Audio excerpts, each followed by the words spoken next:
Ce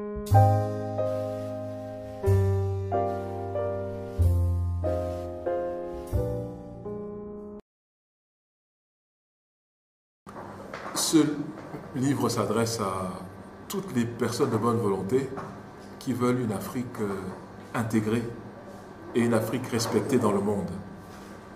Le message, c'est que l'intégrité morale,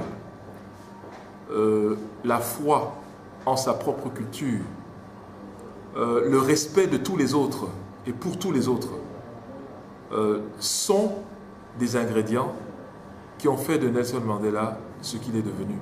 Ce n'est pas un hasard. Il s'est construit, comme nous le voyons tous. Et il a pardonné, mais ça ne veut pas dire qu'il a oublié. Parce que si vous pardonnez en oubliant, vous allez répéter les mêmes erreurs.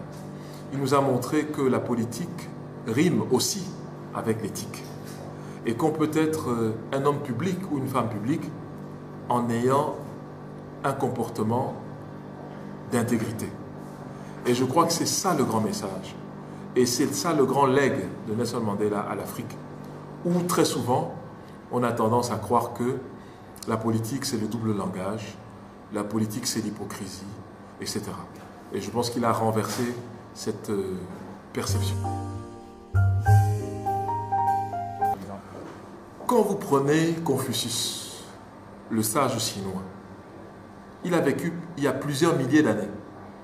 Mais l'image de Confucius, au fil des siècles, a été reconstruite pour assouvir un besoin d'unité, un besoin de culture en termes de repérage. Je suggère que Nelson Mandela soit pris par tous les Africains comme un point de convergence de nos aspirations communes et qu'il soit donc construit en minorant ses défauts, mais en majorant aussi ses qualités. Parce que c'est à partir de cette identité commune qu'on pourra construire une Afrique intégrée. Mais si on n'a rien qui nous rassemble, rien sur quoi ou vers quoi nous convergeons, comment pouvons-nous être unis? Et je pense que tout le monde ne peut pas se tromper sur une personne. Cet hommage unanime, teinté quand même, il faut le reconnaître, d'un tout petit peu de dissidence ici et là, cela est aussi discuté dans le livre, parce que le livre n'élucide pas cet aspect. J'ai bien un chapitre où je montre que ce n'est pas absolument tout le monde qui était d'accord, mais cette extrême minorité est ce qu'elle est, c'est-à-dire elle montre que Nelson Mandela était un être humain avec ses défauts, mais aussi avec ses énormes qualités.